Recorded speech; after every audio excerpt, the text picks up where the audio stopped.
What's going on, people? We are Tottenham TV here, back again for another video, and today we are going to be going through my World Cup 11, and there's a few picks in there which I'm sure will get people a few surprises in there, but this is my team of the World Cup. This is the team I believe deserve to get picked in this 11. But before we get into that, if you are liking these videos, if you like our content, please do hit the subscribe button and the like button to see more videos like this. But with the World Cup finish in the best of circumstances yesterday after France and Argentina played out a mesmerizing 3-3 draw in the final, Argentina came out on top with Messi being crowned champion of the world, and this is my World Cup 11 for the 2022 World Cup in Qatar. And we'll start with the goalkeeper, and my goalkeeper tournament is Emi Martinez, Lord Shithouse himself. Emi Martinez, what a tournament this guy has had. Obviously he was a big part of why Argentina won the Copa back in 2021 with his penalty saves and his brilliant standard goalkeeping.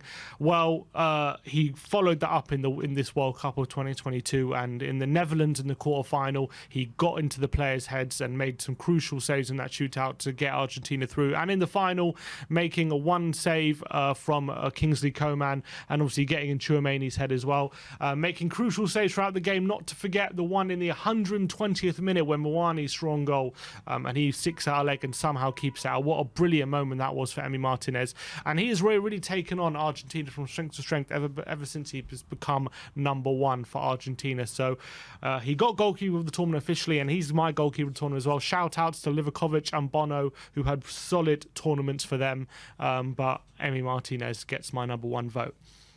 At right back, I'm going for Achraf Hakimi of Morocco, and what a tournament this guy has had for Morocco on their way to their semi-finals, unprecedented for an African team, and I think he was a big part of it. Most of his good work has come defensively, but I can't remember any fullback getting the better of him. Even Kylian Mbappé in the semi-final had to go central to really see the best of him in that semi-final. I thought Mbappé was really well shackled by Achraf Hakimi.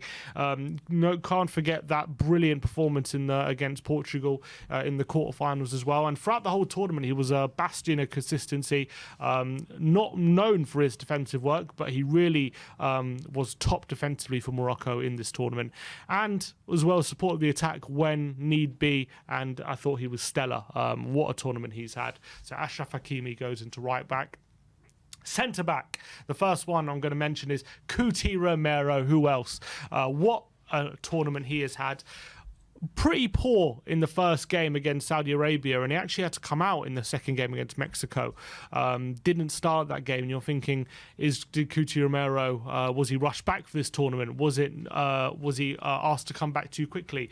But he definitely silenced the critics when he became fully fit. Maybe he did come into this tournament with a few niggling injuries and a few problems, but that Poland game and from then on, he was absolutely sensational. Against Holland, he was taken off when Argentina were 2-0 up, and they ended up conceding 2 late goals, but he was imperious that game. Semi-final against Croatia, they barely had a kick going forward, and in the final, he saved the best till last. He was sensational in the final. Giroud had to be hauled off after 40 minutes because of how non-effectual he was in that game. Cuti Romero was simply outstanding. His proactive nature was there for all to see, and I thought he was so good in those games from the knockouts all the way to the final. I think he has to be picked for one of the centre-backs for the tournament. So Cuti Romero gets picked for me. His partner is Josko Gvardiol, and am I surprised you potentially, given the fact he got absolutely roasted by Lionel Messi in the semi-final?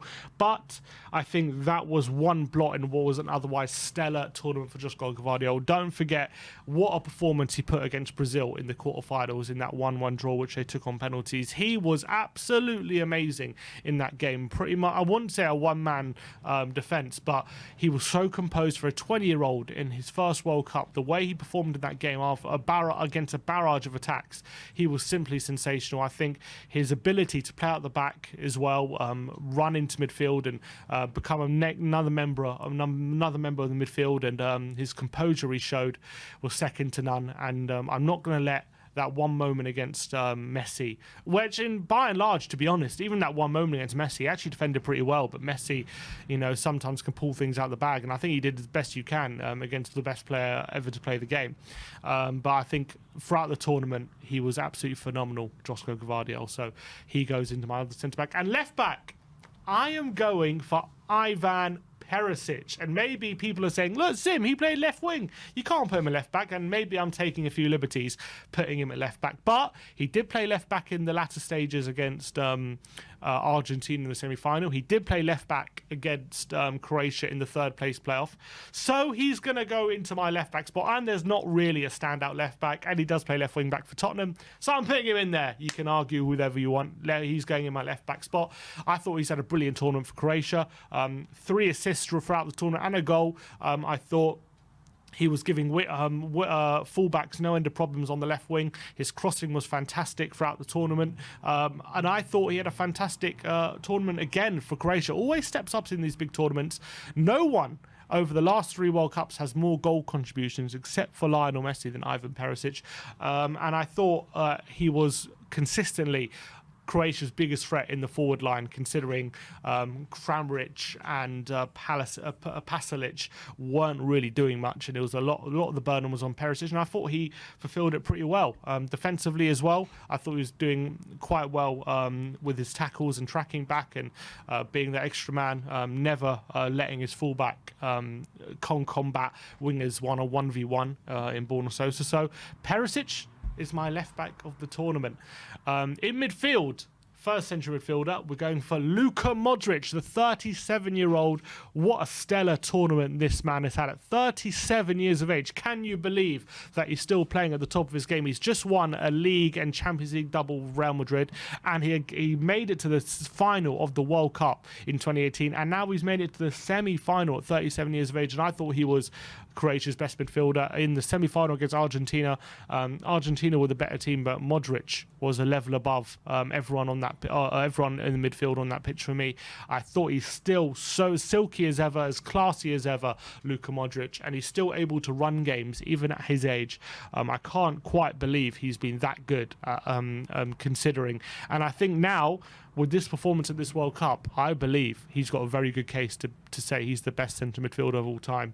You can argue with you like, but the trophies he's won, what he's done with his country now as well, considering he plays for a country of a population of 4 million, I think is simply outstanding. So Luka Modric goes into my centre midfield.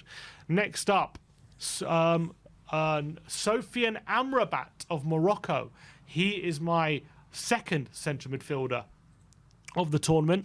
A lot of talk has been about him and how amazing he has been throughout the tournament. I think he's been bossing midfields up at left, right and centre throughout the whole tournament. No one has really been able to win a midfield battle up against Morocco, and I think he's been a massive part of it. Defensively, he's been covering every blade of grass, and on the ball as well. He's like a mini Moussa Dembele, the way he just shifts around the pitch and the people are not able to tackle him and aren't able to get the ball off him. He's so strong on the ball as well, so press resistant, and maybe Tottenham missed a trick not getting him 6 months ago, but his price and his eligibility has definitely gone up a lot, because he's going to be very sought after this World Cup. What a tournament he has had for Morocco in their run to the semi-final. And the third centre midfielder is Antoine Griezmann.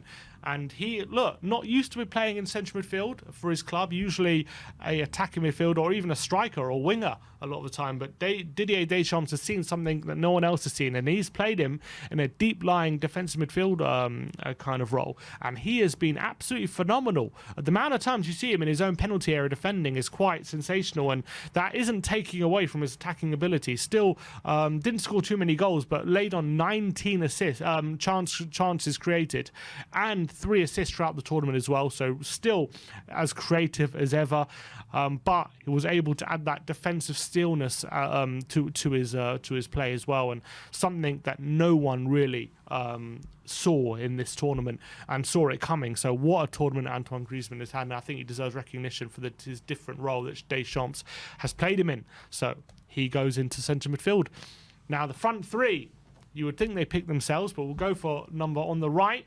Lionel Messi. Who else can go into this position than the greatest player to ever play the game? 7 goals and 3 assists as well. Just about missing out on the Golden Boot through Kylian Mbappé, but very rightly, in my opinion, winning the Golden Ball Award, player of the tournament. What a tournament he has had in his last ever World Cup. The story was written for him to go in his last World Cup and win the whole tournament and be crowned the greatest ever player to win the World Cup and greatest ever player to play football.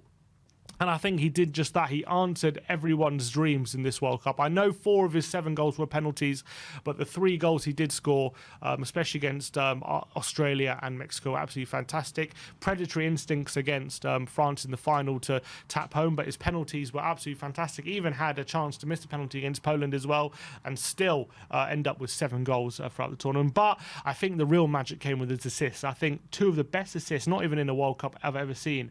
The first one against Holland, where he threaded the eye of a needle to get that pass through to Molina to get that assist there, and the assist for Gvardiol in the semi-final, where he absolutely tore Gvardiol a new one and taught him a lesson, where he was one of the centre-backs of the tournament, and he had this proactive nature where he comes and engages with attackers, and Messi used that to his advantage and made sure that he wasn't getting anywhere near the ball, and he shielded the ball so expertly away from Josko Gvardiol, and what an assist he laid on for Julian Alvarez for that goal. And that was absolutely fantastic for me from Lionel Messi. So he really shone in this tournament, and for it to be his last ever World Cup, his last ever chance to win a World Cup, and he did it, and he put in this performance, and he was player of the tournament as well, is stuff of dreams. And what a story that is for Lionel Messi to end his career at the world stage in that fashion, and it couldn't be any other way.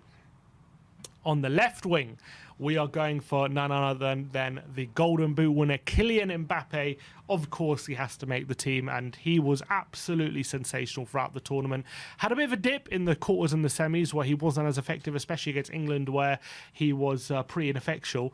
And you thought it might have been leading into that as well. With 10 minutes to go in the final, you could have said something similar, where he was really anonymous for the first 80 minutes, but he exploded into life. First with the penalty, and then what a volley that was to equalise. 2 goals in a minute, and all of a sudden the final became all about him, and then he ended up with a hat-trick. A hat-trick in a World Cup final. Can you believe it? At 23 years of age, following his World Cup winning performance in 2018 as well, Kylian Mbappé put on a real show this World Cup. 8 goals throughout the tournament.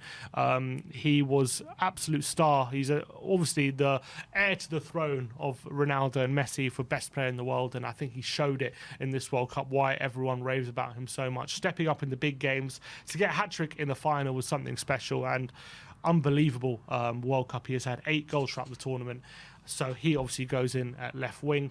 But the final place for me, and this is going to ruffle a few feathers, the striker of the World Cup, Harry Kane. Harry Kane goes into the forward line for me, and I know he missed the penalty against France, and that's going to get everyone's blood boiling, and that was a big moment, but no striker has more goal contributions than Harry Kane throughout this World Cup. I know Alvarez and Giroud both got 4 goals each, but Kane hit 2 goals and 3 assists throughout the World Cup. And I actually thought he was absolutely brilliant, to be honest, throughout the World Cup. And I thought in every game he made a big difference. He was coming deep. He was creating chances for his teammates. He was laying them on a play. He was opening up spaces.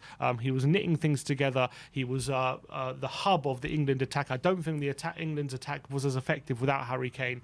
And he did end up getting 2 goals in 2 group knockout stage games as well. One against Senegal, which is a brutal finish against Edouard Mendy, then a solid penalty against France as well.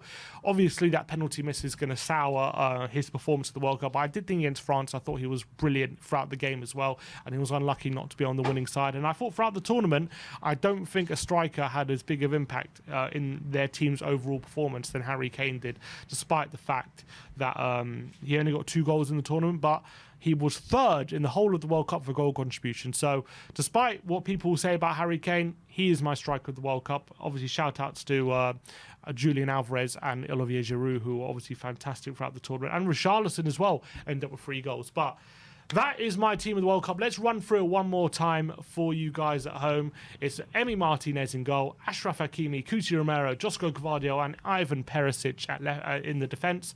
Midfield three of Luka Modric, Sofiane Amrabat and Antoine Griezmann, and a front three of Lionel Messi, Kylian Mbappé and Harry Kane. Let me know in the comment section below if you agree with my selections for my World Cup 11. You'll say it's Spurs bias, but I know it to be true.